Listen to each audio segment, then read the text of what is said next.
Hello everyone, welcome back to another Saturday class. This is actually going to be our last Saturday class for a couple of weeks. I don't think we have another one until the very end of the month. So you're going to have the rest of this month off with no Saturday classes. I'm so sorry. This week we're going to look at a pretty fun topic. Thank you for all the wishes. We're going to look at a pretty fun topic. We're going to look at cultural understandings in the workplace. And as many of you, well, all of you, I assume, are studying English, most of you at Cuffs, I assume you will be using English in some way at your workplace. And if you use English at the workplace, you may be talking to people from different countries with different cultures. And we just want to have a quick look at some cultural differences that we can avoid, that we can be accommodating with, that we can be understanding of. So let's jump right into the course. Let's jump right in. So first I want to look at this quote by Cesar Chavez, who says, "Preservations of one's own culture does not require contempt or disrespect for other cultures." And I agree. It's okay to be, it's okay to love your own culture. It's okay to really think that your culture is great, but you don't have to hate other cultures just because of your culture. I have to say thank you to everyone here.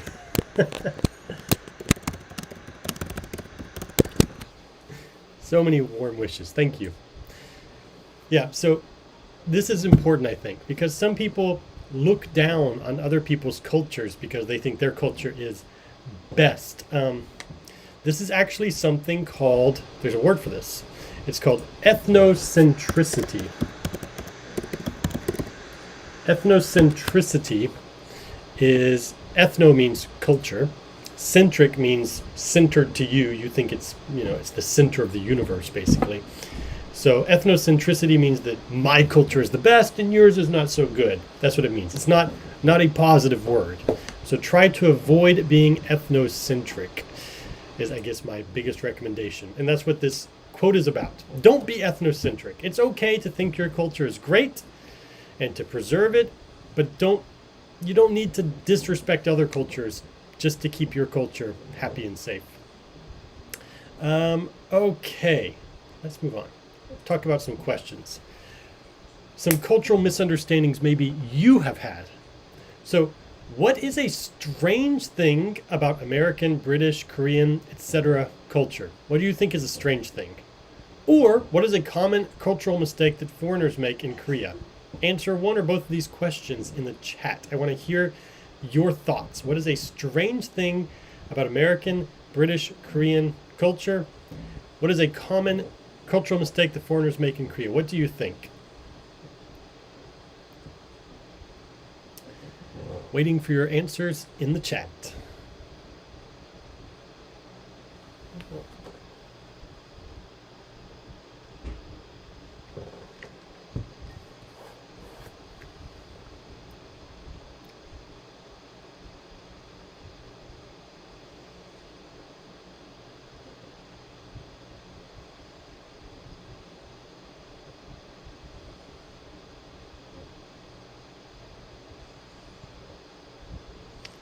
Anyone?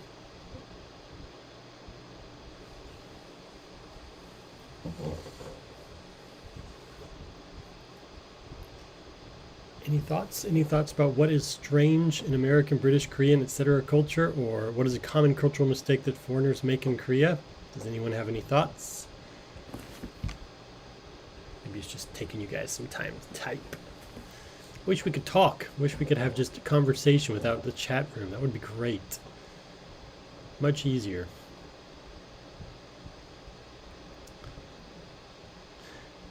I guess I can comment on one strange thing for me as a foreigner in Korea is birthdays. It's the way that we count age in Korea is different for me, because in most countries I'm 38, but in Korea I would be considered 39, I think. I think I'm 39 Korean age.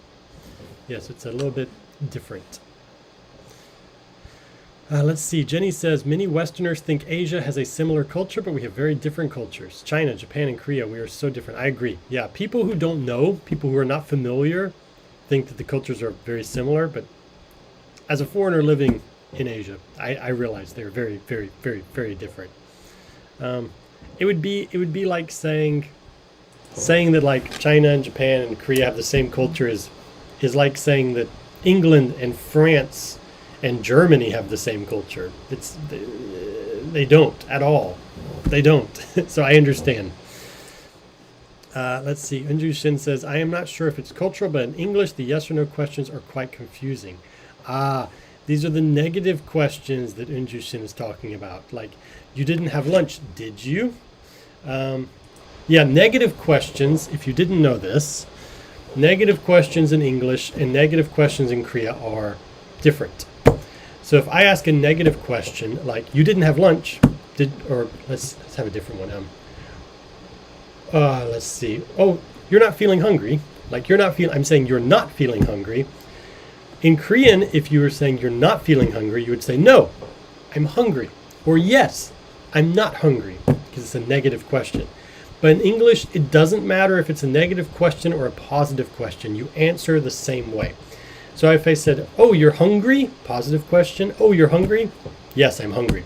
Oh, you're not hungry? Yes, I'm hungry. We don't change it. So that does confuse Korean speakers and English speakers speaking Korean. So yeah, I understand that. That's more of a language difference than a cultural difference, I would say. More that English is too lazy. Okay, In says, in Korea, it's customary to eat fast in restaurants, even fine dining. Koreans don't spend so much time to enjoy food in a restaurant.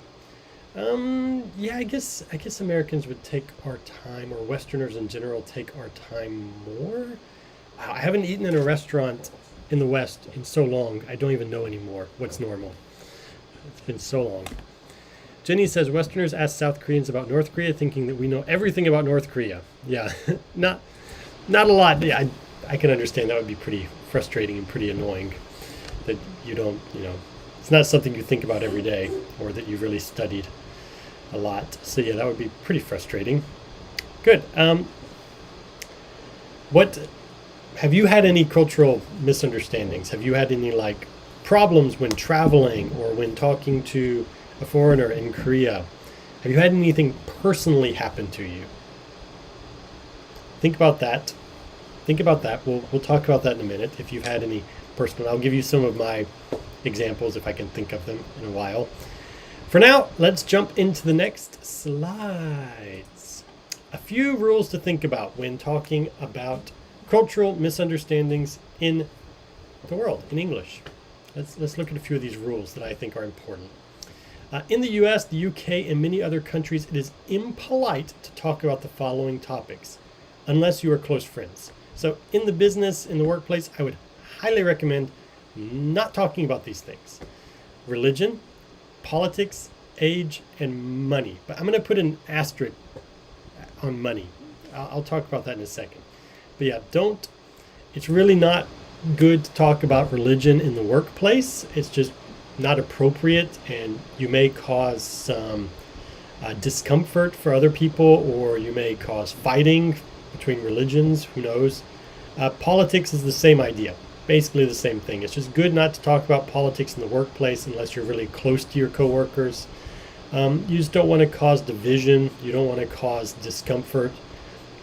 It would be really bad as a boss if you're in a supervisory role, if you're talking about, that if you say that, I support this candidate, I support Biden, for example, and then one of your employees who supports Biden and the others don't, and if you show favoritism towards the one who supports Biden, it looks really bad. It looks like you're showing favoritism because of their politics. So it's best just to avoid these things. It's best to avoid religion, politics. And while in Korea, it's very common to ask someone's age, because you need to know how to speak to them. If you're speaking, panmal or tondemal, whatever, you need to know how to speak. It's not polite to ask people's age in the West. It's just not appropriate. We just don't ask each other's age. We basically don't know each other's age unless we're very close. We just don't talk about it. I had said don't talk about money in the workplace, but this is a little bit different. Most people will say don't talk about like how much money you make in the workplace. However, I think if you're close to your coworkers and you and your coworkers have the same position, it's good to talk about money. It's good to get together one day and discuss how much each of you make. Because if I have the same job as, like, for example, a female coworker, but I'm making more money than her, that's not fair. And she needs to go and ask for a raise or quit and get a better job, because obviously the management is not being fair. So it is good if you're close to each other and you have the same roles, same positions, to discuss your salary, just so that you make sure that everyone's being paid fairly. Because if you don't talk about it, how would you know? So that's the one reason that it's okay to talk about money in the workplace.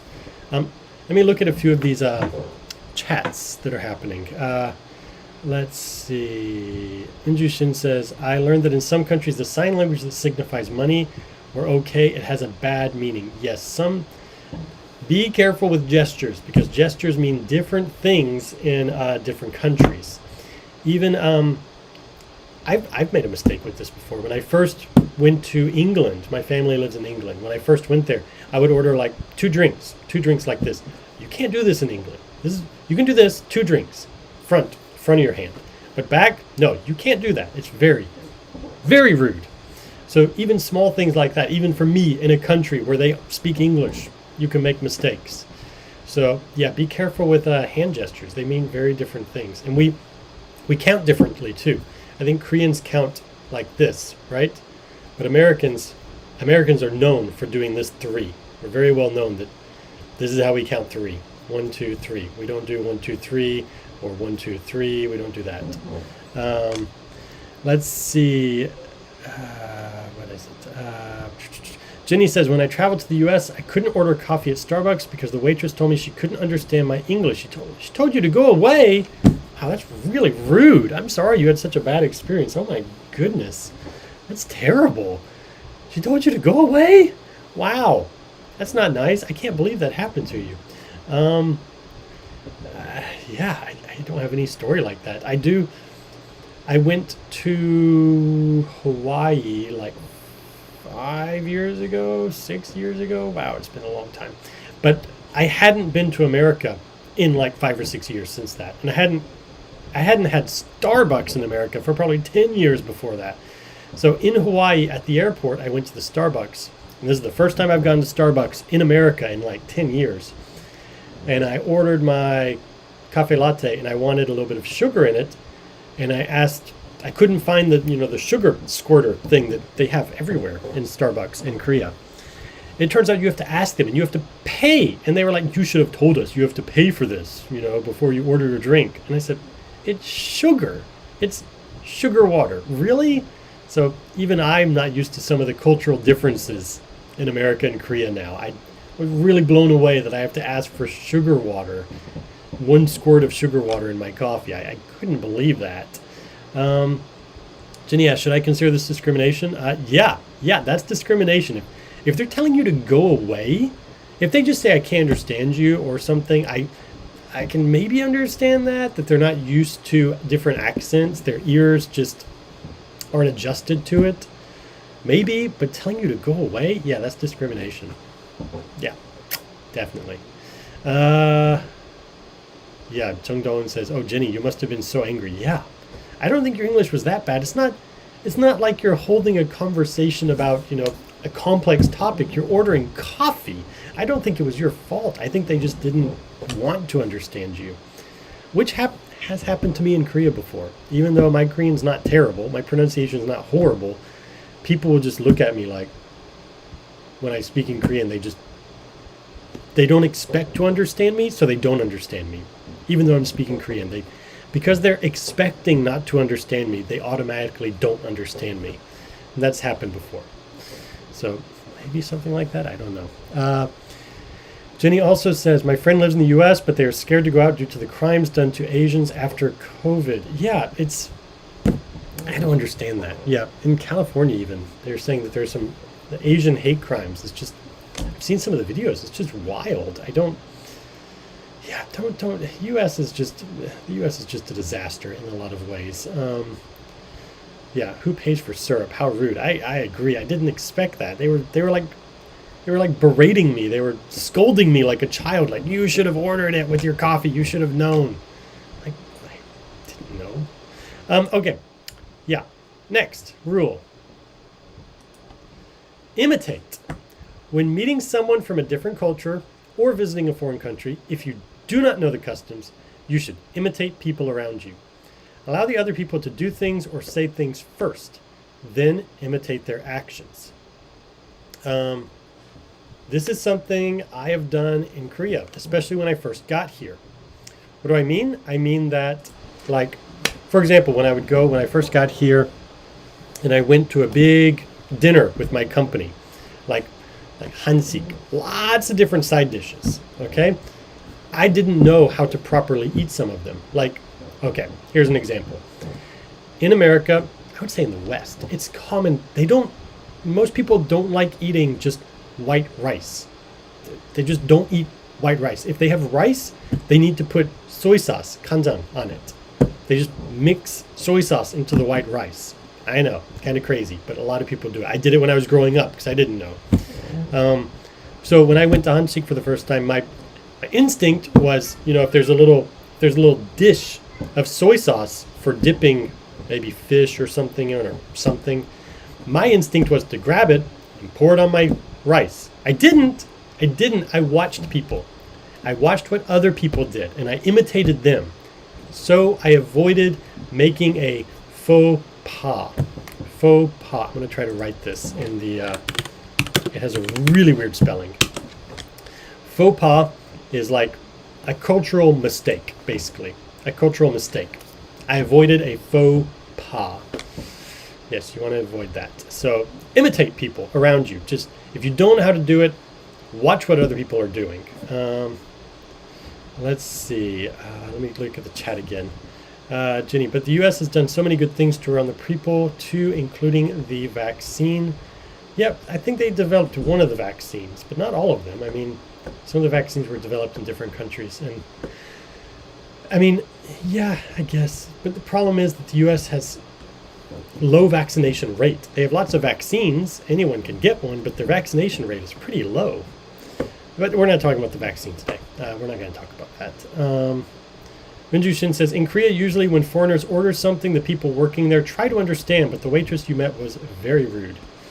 Yeah, so they try to understand. I know. I've rarely had problems in Korea.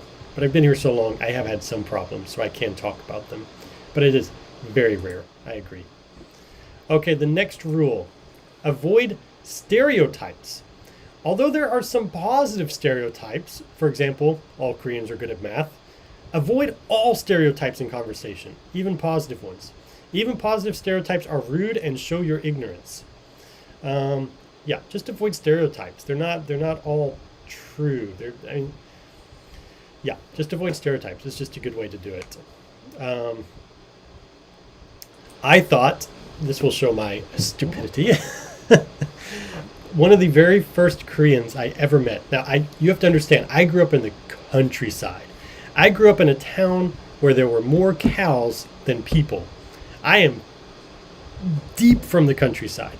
So when I went to a university in the city, it was the first time I met a lot of different cultures, a lot of different people from different countries.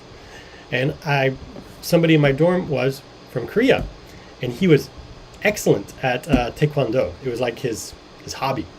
So I thought, wow, all Koreans are good at taekwondo. Don't mess with Koreans. They'll beat you up. So stereotypes can be pretty funny, but they are still rude. They're not nice because they're not true. So avoid stereotypes. Tell me in the chat room, what are some stereotypes you have heard of? Try not to be too rude. Don't be too rude. Just what are some of the stereotypes you have heard of, maybe? One stereotype I've heard is that white guys always play guitar. That we all know how to play guitar. Which is funny because in college I did play guitar. So again, they might be true sometimes, but they're still rude. So in the chat, what are some stereotypes you've heard of? They're not too rude, not rude stereotypes, maybe positive stereotypes if we can. I'll wait and see if anyone replies. Let's go back here.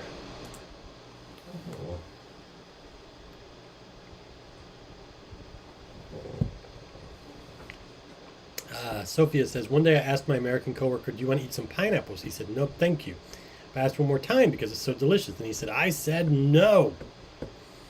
Okay, wow, that was quite a strong answer. I guess you don't want to be asked twice yet. A lot of people don't like being asked twice the same thing. Is it an American thing that we don't like being asked twice? Because I don't like it either. I don't know. Jenny says, I thought South Africa is also poor like other parts of African countries. Yeah, South Africa is not like the rest of Africa in many ways because it's like India, like Australia, like Canada. It was colonized by England a long time ago, so it's very different from the rest of Africa. And it's not just South Africa. That's the name of the country, South Africa. Let's see. One of my stereotypes was black people are good at all kinds of sports. Okay, I guess that's a positive stereotype. I've heard that before. Let's see. And I had heard the Koreans are all good at math, which is not true. But it's a positive stereotype. But it's still not. Even positive stereotypes are not nice. It's not good to just judge people like that. Okay, you can keep typing in the chat room, but let's go to the next rule. Be careful with body language. We already touched on this a little bit. We already talked about it. Gestures are often different between cultures. Most people know this, but you should also be aware of other body language. For example, people in Korea typically stand closer to people than in the US or in the UK. Yeah, this was a big thing for me when I first came to Korea. I mean, we all know to be careful with like hand gestures, that hand gestures mean different things in different countries. But there's other body language, like when I first came here and I would go shopping at Emart or Lotte Mart, and you're checking out, you're waiting in line, people would be so close to me. They'd be standing like right behind, before coronavirus, they'd be standing right behind me. It was crazy how close you had to be to people in the line. We don't do that in the West. We give like 1 or 2 meters of space between people when we're waiting in line. We don't want to be pushed together tightly. So yeah, that was a big thing, the space between people, the like personal bubble. We say a personal bubble, like this is my space and you should not come inside of my space. The personal bubble inside of Korea is a little bit smaller.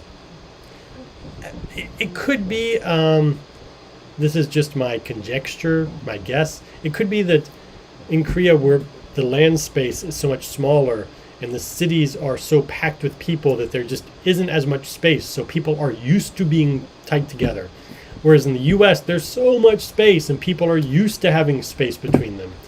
Maybe something like that. But yeah, be aware of that, because if you go to the US and you stand really close to someone in line, they'll be like, what are you doing? In says, Emart is hell of pressure. Yes, it can be. Yeah, there's a lot of people. It's crazy. But anywhere it's like that. Shopping. Okay. Be patient and understanding is my last rule. It is easy to become stressed when dealing with another culture. Their ways may seem wrong or strange to you, but you must be patient. You must be understanding.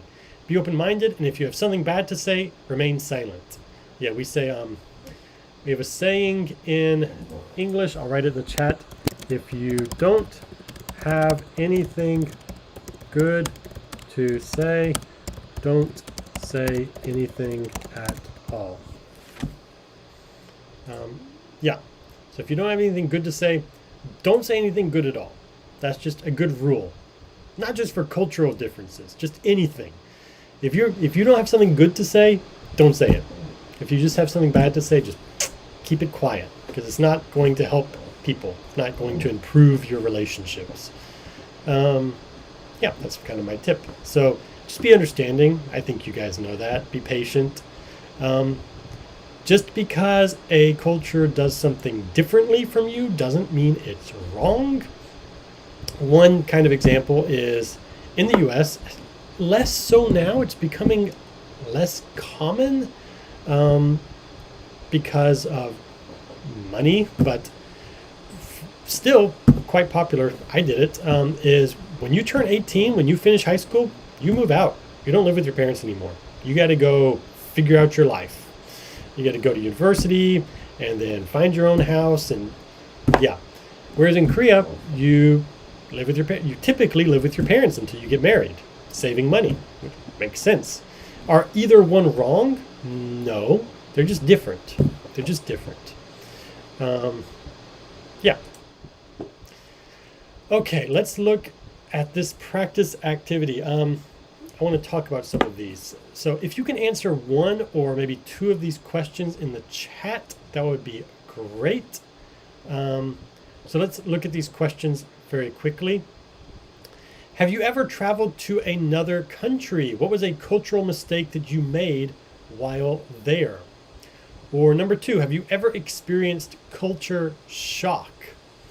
3, are you very adaptable? Have you often moved to different houses or changed jobs? 4, have you ever changed your belief about something big? For example, have you ever changed religions or your ideas about marijuana or drugs? If not, would you ever change? And 5, what is something in a different culture that you will never understand? If you can talk about these, one or two of these questions, or more if you want, just try one or two in the chat, try to answer them, that'd be cool. I'll answer number 2 very quickly, but a little bit differently. So number 2 is, have you ever experienced culture shock? Of course. I have lived in quite a few different countries. I've lived in England for a few years. I've lived in China, Korea, of course. Even in my own country, the US is so big. Moving from the south and from the countryside up to the north, 24-hour drive away, different culture. It was that was a culture shock, even though it's in the same country. But I've also had reverse culture shock. Reverse culture shock is when you come back to your culture after a long time and you experience culture shock in your own culture. I've experienced that, just like the Starbucks thing. I told you about Starbucks, the sugar thing. That was kind of reverse culture shock. I'm American. I should have known that if I lived in America, but I don't. So that's a common thing at Starbucks in America, is that you have to pay for if you want sugar in your iced latte, for example, you have to order it and they have to do it and it costs extra. And that was reverse culture shock for me. Okay, let's look at a few of these things in the chat. Jenny says, Asians think a lot before we say something because we consider others too much. But Westerners just say right away what they want to say. It looks for foreigners, Asians don't show their opinions. Maybe I can kind of see that. I definitely talk before I speak too much. So maybe that's a stereotype. For me, that is true. Vinju Shin says, wearing shoes inside one's home was very shocking. Yeah, where was that, I wonder? Where did you go? Even though I'm American, because I grew up in the countryside, like lots of mud and stuff, we usually took off our shoes when we went in the house, because I have 4 brothers and my mom didn't want to be cleaning the floor all the time because 5 boys running around with muddy shoes. So I was kind of used to taking off my shoes already. That wasn't a big deal. But yeah, most people in the US don't do that. Let's see. Ginger Beer. Nice username. I like that. Ginger Beer says, paying money to use some public toilet in Europe. Yeah, that's crazy. I've seen that before. You have to. That's why in the UK, one way to say that you need to go to the bathroom, you can just say, oh, I need to go to the bathroom. Or they say toilet, not bathroom. I need to go to the toilet. You can just say, I need to spend a penny. I need to spend a penny. Spend a penny means go to the bathroom, because you have to pay. You have to spend a penny. Well, more than a penny now, but in the past it was a penny. Jenny says, when I traveled to Muslim or Islamic countries, that's the same thing. I was a bit surprised how important for them to pray on exact times a day. Yeah, it's very important. Islam is a person who Muslim is a person who practices Islam. So it's the same thing. You can just say Islamic countries. In says, yes, several times. What was the question? Wait, what was the first question? Have you ever traveled to another country? What was a cultural mistake you made while there? In says, yes, several times. In Japan, I walked on the right side, but Japanese walk on the left side. Yeah, because the driving is different. They drive on the left side of the road, like the UK. That would be, yeah, I didn't think about that. Yeah, they walk on the different side of the road, don't they? Or different side of the sidewalk. Interesting. Jenny says, even McDonald's, we have to pay money to use the toilet. No, typically, like when you're in a shop or something, you don't have to pay money to use the toilet. But if you're walking around in a popular tourist area, especially like a place where there's lots of museums maybe, and you're outside and you need to go to the toilet, a public toilet, not inside of a store, but a public toilet just outside, yeah, you typically have to pay in euro. And it can be like €1. Not cheap. So yeah. Anyone else? Anyone have any experiences with culture shock? Or maybe have you ever changed your big belief? Have you ever had a different idea because you experienced different cultures maybe?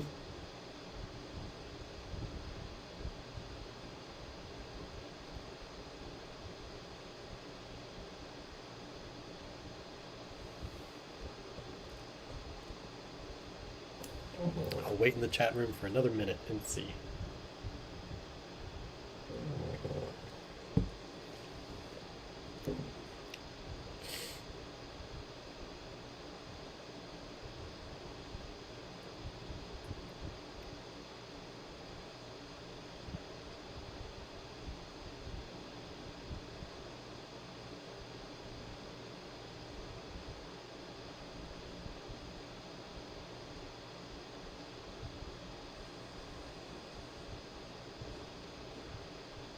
Unju Shin says, I once had my food with my soup on my left, and my mom quickly changed the side with my soup on the right and rice on the left, because in Korea, people serve with soup on the left to dead people. Oh, I didn't know that. What? Really? I didn't know that. So soup needs to be on the right side? Huh, okay. I've probably done that wrong many, many, many times. I didn't know that. Interesting. Okay. Okay, I'll think about that next time. Soup on the right. Cool. Yeah. I learned when I first went to like China that you can't put the chopsticks right in the rice. Like if you're just eating and you want to put your chopsticks down, you can't just stick them in the rice because it looks like incense for the dead. You have to put them flat on the plate, not stuck in it. So I learned that. That's kind of a similar idea. Okay, if you have any more thoughts, write them in the chat room. I'll read them as they come in. But let's move on to some phrases we can use. Let's move on to some phrases. But I would like to hear more of your thoughts about, if you've traveled to other countries and had cultural misunderstandings. That'd be great. Just put it there for me. Write it. So here's a few phrases we can use when talking about different cultures and misunderstandings. And we said this before, but culture shock. And this is the feeling of surprise at a different culture. And maybe I felt culture shock in China because they don't use forks to eat food. Yeah, when I lived in China for a year and I was in university, and I went there not knowing how to use chopsticks. That was pretty stupid of me. So I had to learn to use chopsticks while there, like at restaurants. So, and I was not in Beijing. I was not in Shanghai. I was not in a place where there were lots of foreigners. I could walk around my city all day and not see another foreigner. I was kind of like the only one there. And so when I went somewhere, people noticed, people watched me. So I was learning chopsticks awkwardly and embarrassingly while everyone was watching me. Even the waitresses at the restaurant would gather around and watch me eat because I was such a novelty. It was so unusual for them to have a foreigner in their restaurant. So yeah, that was not fun. That was culture shock. Let's see. Also, I like eating by myself, or I used to like eating by myself. And so when I went to a restaurant to eat by myself, I just didn't know what to do because so many people would come with friends or stuff, but I would eat by myself. Jenny says, yes, in some parts of India, they use their hand to eat. Yes, they do. It's different as well, using their right hand to eat. Here is a good phrase to use. Let's agree to disagree. So you can use this phrase when you don't agree with the other person, but you also don't want to argue about the topic. So if you're talking to maybe a roommate or a friend or a coworker, you don't want to argue, but you also disagree with them. You do not agree. You can just say, let's agree to disagree. That means let's be okay. I know we disagree, but let's just be okay with that. We have different opinions. So my example here is, actually, I think wearing your shoes in the house is okay, but let's agree to disagree. Let's agree to disagree. So that's a good one. That's a very kind of informal, but very useful phrase. Not just for cultural differences, but anything that you disagree with someone about, you don't want to fight. So you can say, let's agree to disagree. Next is, what have you been up to lately? What have you been up to lately? This seems like just an icebreaker or something, but this is just a good way to ask to get close to your coworkers, at least in the West, like in the US and the UK. This would be a good phrase to ask a coworker how they're doing. Sometimes asking personal questions is offensive, like I mentioned, talking about religion or politics is not good. So this is just a good general question to get to know someone. What have you been up to lately? It's a very open question. So if they want to not talk to you, they can just say, oh, nothing. I haven't been doing anything. Then you know that they don't really want to talk to you. If they start telling you something, they'll probably tell you something about their hobbies or something they enjoy. Like, oh, I went hiking this weekend. Then you can talk about hiking. It's a good way to get to know someone in the West without being too personal. You don't want to push them too much. Also, I should say that in the US, especially in the UK too, if you ask someone like, oh, how are you doing today? How's it going? How are you? People always say good. Good. People always say good. Even if they're having the worst day of their life, they will say good. It's just the kind of the same as saying hi, hello. We're not asking for your real answer. If I say, how are you doing? I'm not asking really to know how you're doing. I'm just saying hello, which seems kind of rude and cold, but it's just a cultural thing, I guess, that when we say, how are you doing? How's it going? How are you? You should always say good. Okay, good. That's just the culture. We don't tell the truth, I guess, if we're having a bad day. Okay. Let's look at the next phrase. Intercultural understanding. So this phrase means to understand people, even if your cultures, not cultural, even if your cultures are different. So this is a good professional word to use in the workplace. My example sentence is, we need to foster more intercultural understanding in our company. So foster means encourage. We need to encourage. We need to have more intercultural understanding in our company. I think this is a good phrase to use if you work at a professional company, especially because so many companies are working internationally now. So many companies are branching out and doing different things. So like Samsung and LG, they have offices overseas, I'm sure. Other countries have offices here, like you can go buy a Volkswagen car from a Volkswagen dealership in Korea. And these are from different cultures, so it's good to have intercultural understanding. Inter means between or connected. So even though they're different cultures, they have understanding between them. It's a good phrase to know, professional phrase. Next is xenophobic. Don't be xenophobic. This word means to be afraid of or to hate other cultures. My example is, if our company is xenophobic, we will lose many customers. Yeah, don't be xenophobic. This is not a good thing. It means that you hate other cultures, or you just are afraid of them. It is not nice to be xenophobic. I think most often xenophobic people would be just people who've never met other people from other cultures. They just don't have the experience. We tend to be afraid of what we don't understand. So I think you're in a good position, and today with the internet, we're in a great position, that we should be able to lower xenophobia in the world, because people see lots of people from different places, hopefully understand them more.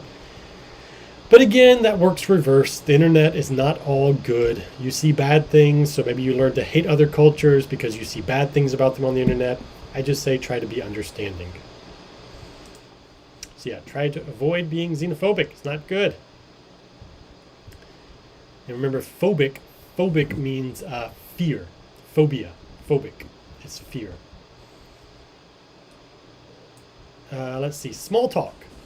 Small talk is important in the US and the UK. It's also called chit chat. This means to talk about our personal lives, not about business. Like I was saying, a good way to talk to someone is, what have you been doing lately? What have you been up to lately? This is a good way to initiate, to start small talk. You don't want to ask super personal questions, but small talk is still important in the culture. But in business, you might want to do business stuff. So you could say, let's cut the small talk and get down to business. That means enough small talk. We've talked enough. Let's talk professionally. You might hear this in movies or TV shows. Let's cut the small talk. It means that's enough talking, chit chat. Let's talk about business. Next, I hope you feel better. Why did I include this in a lesson about cultural understanding? Because I have heard the wrong phrase in Korea too many times. That's why. I want you to know this. Use this phrase when the other person is sick. I am only mentioning this phrase because I have heard many Koreans say cheer up, which is incorrect when the other person is sick. I've heard many people in Korea, when I'm sick, they say cheer up, oh cheer up. Cheer up is not the correct English phrase to use. Cheer up means that you're not happy, that you're sad about something, or you're not energetic maybe. Cheer up, it's going to be okay, everything's okay. You got fired, cheer up, it's okay. Not when you're sick. You can't cheer up you can't magically cheer up when you're sick. You're sick. So if someone's sick, don't say cheer up. Say, I hope you feel better. I hope you feel better soon. Unju Shin is asking, what about pep talk? I think I heard this. Pep talk is different from chit chat or small talk. Pep talk is, or are you talking about what I'm talking about now? Pep talk is to give a speech usually to someone to cheer them up. Or like before a football game, the coach will give a pep talk to the players. They say, okay guys, you guys have worked hard, you're going to win this game, you're going to do awesome. That's a pep talk. He's cheering on, giving pep. Pep is energy. Giving energy to the other person. That's a pep talk. So it's different from small talk. And cheer up is kind of pep talk, but it's not used for when people are sick. So just remember that. Cheer up is the wrong thing to say to people who are sick. It's so nice to finally meet you. Use this phrase when you meet someone for the first time that you have heard about or only spoken to on the phone. I include this again because you might work with people or talk to people, foreigners, in your business. And maybe you meet them finally. Maybe they come to Korea or you go to their country finally.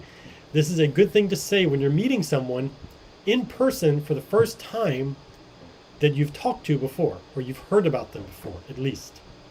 You can say, it's so nice to finally meet you. Again, I'm including this because you may work with foreigners in your company, and maybe you've talked to them on the phone or emailed them. But when you finally talk to them face to face, you can say this. How is getting on? This phrase is the same as how is doing, like how is Josh doing? How is Josh getting on? You can use this to ask about a coworker or boss's family. Using this phrase is more polite than simply saying how is Josh doing, for example. So how is your son getting along at his new school? This is another way to talk small talk, like I said. Small talk is important, but we don't want to ask super personal questions. So if I heard that your son is going to a new school, if you told me that already, I wouldn't be direct. I wouldn't say, oh, is he doing good? Is he failing? Is he passing? Does he have lots of friends? I want a small talk. I want to do small talk, but I don't want to be too personal. So I would say, how is your son getting along at his new school? How is he doing?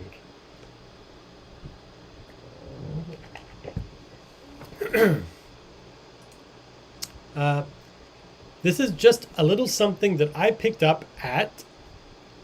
Use this phrase when giving a gift. It is polite to act like the gift is small and that it wasn't any trouble to buy it. So yeah, when you travel to other countries and you come back to Korea, you typically give a gift to your coworkers, right? Pretty common in Korea. We don't do that in the U.S. Never do that in the U.S. So if you work with foreigners who are new to Korea and they go on vacation, they don't bring you to anything back. Don't be offended. It's not our culture. We're not used to it. It's still something I don't think about when I travel. I know I should, but sometimes I forget. I really do try to bring something back, though, for my coworkers. But if you are giving a gift to someone, like maybe if you are traveling to the U.S. for a business meeting or something, and you want to give some small gifts to the other workers there, you can use this phrase. You can say, this is just a little something that I picked up at, I don't know, somewhere in Seoul. This is just a little something I picked up in Seoul. This is just a little something I picked up from my hometown. It's a nice way to give a gift, and it's nice to downplay it, to not act like it's a big gift. Just say that, it's small, it wasn't any trouble, it's just something. My example sentence is, here you go. This is just a little something that I picked up at the airport after my trip.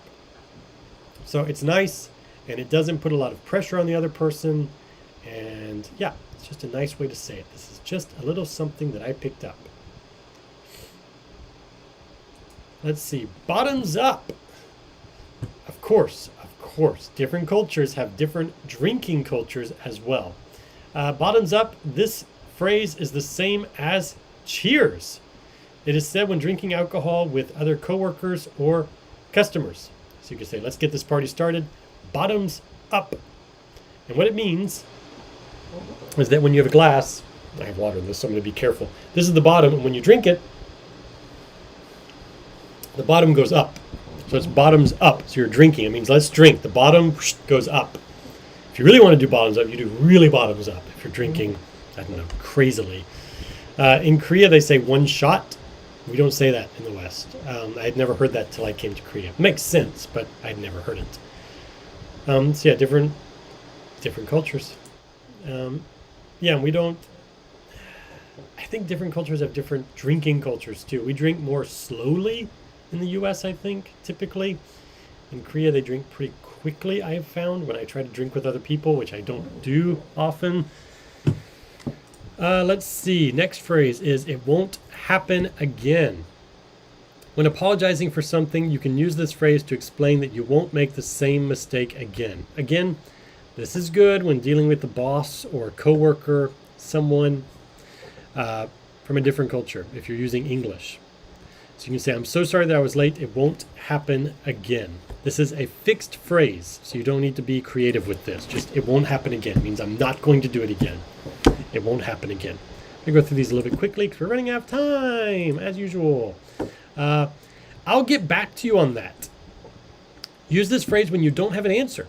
This is telling the other person that you will find the answer and then report back to them. Yeah, this is more personality than about cultures. But I think it's important that you don't pretend to have all the answers. If your boss or a customer or a coworker asks you a question and you don't have the answer, don't lie. Don't act like you have the answer. It is okay to say, I don't know, but I'll find out and I will tell you. I've used this as a teacher many times. I don't want to tell my students the wrong information, but I don't know everything either. So if they ask me a question that I don't know, I'll say, I don't know, but I'll find out. And the important thing is, you must find out. The next day, I will tell the student, okay, I looked at it last night. this is the answer. So it gives them faith in you. They can trust you. They know that you're telling them the truth. And if you don't know something, you'll work hard to find the truth. This is good in life and in business. So I'll get back to you on that. So my example sentence is, I'm not sure how many people will attend the meeting. I'll get back to you on that. I'll let you know. I will find out and tell you the answer. I'll get back to you on that. A meet and greet. This is a noun, although it looks like two verbs. This is a social event where people meet and talk and socialize. So if your coworker or your boss says the company is having a meet and greet tonight, that just means that you're probably going to go to a restaurant, eat some food, have some drink, and just have small talk. That is a meet and greet. It's just a kind of social occasion to talk to people and get to know people. A meet and greet. Because you meet people and you greet people. It's a meet and greet. It's fun to say. I insist. This sounds formal, but again, it's kind of a fixed phrase, so we use it even when it's not a formal situation. Use this phrase when you want to do something for the other person, but they also want to do the same thing for you. For example, if they want to pay your bill at a restaurant, you can say, no, I insist, meaning that you want to pay. So you say, dinner is on me, I insist. Because, people will try to say, no, I'll pay for dinner. No, let me pay. You say, look, dinner's on me, I insist. It means really, strongly. I want to do it. Please let me do it. I insist. It's not rude. It's just a strong way to say, I insist, let me do it, please. It's kind of a strong way to say please. So that's a good one. Let's see. I want to know, what are some appropriate icebreakers you could use in a business situation with a person you don't know? Remember to be culturally sensitive. So we have a few minutes left. In the chat, tell me what icebreakers. Icebreakers means like questions you can ask to someone you don't know to start small talk. You want to start some small talk. You don't know the person. What can you ask them? What can you say? My example is, how are you enjoying your time at this company? What is another icebreaker you could use to get to know the person? I'll wait for a couple of minutes. I have to end the class in like 3 or 4 minutes so the next professor can start. But I want to hear some of your thoughts very quickly before we go, because we don't have class again for like 3 weeks, 4 weeks, I think. I don't know, a long time. So what is a question you can ask to maybe another coworker that you don't know, but you want to have small talk with? Imagine that you're in the office alone, together, you and this other person. It's kind of awkward because you don't know each other, but you're going to be working together for a long time, so you want to start small talk. What can you say? What is a good question to ask?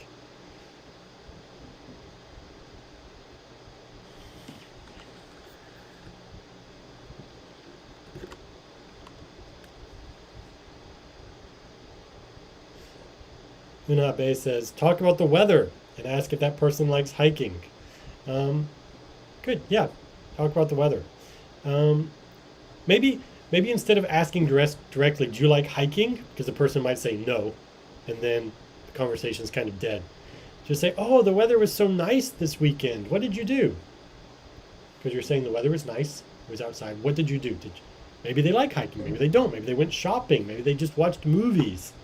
But it's a good open-ended question. I think open-ended questions are better than yes-no questions, especially for icebreakers, because it gets people talking. You don't just say yes, no, yes. Open-ended questions are important. In says, how did you get here? The weather is so nice that I can't take a bus, so I walked here. How did you get here? That's okay. Yeah, it could be misconstrued. If you're talking to a foreigner, you say, how did you get here? Like, how did you get in my country? So be a little bit careful with that. But I like that, yeah, the weather is so nice that I couldn't take a bus, so I walked here. That's nice. Jenny says, how long have you been working for this company? And then if they say a long time, you can say, wow, great. Can you show me around? If it's their first day, you can say, well, if you have any questions, let me know. I'll help you. If you have any questions, I'd be happy to help. That's a good one, Jenny. That's a good one. How long have you been working for this company? Or when did you start? Is a good one. When did you start working here? Where do you live? How long does it take to get to the company? Okay, yeah, that's another one. You get talking about your neighborhood, about the area they live. Maybe you can start talking about restaurant recommendations if you live in the same area. That's a good idea. Unjushin says, it was raining yesterday. What did you do? Good, yeah. Talk about the weather. Weather is pretty safe topic. Okay, I think we have to end so the next professor can start their live stream right away. Have a good month. I'll see you in a few weeks. And yeah, have a good day. Have a good weekend. Enjoy the fall weather. It's finally cooling down outside. It's lovely. And yeah, enjoy your day. Thanks for coming. Thanks for being so active in the chat room. It's always great to see that. I hope this class helped you a little bit. Bye. See you next time.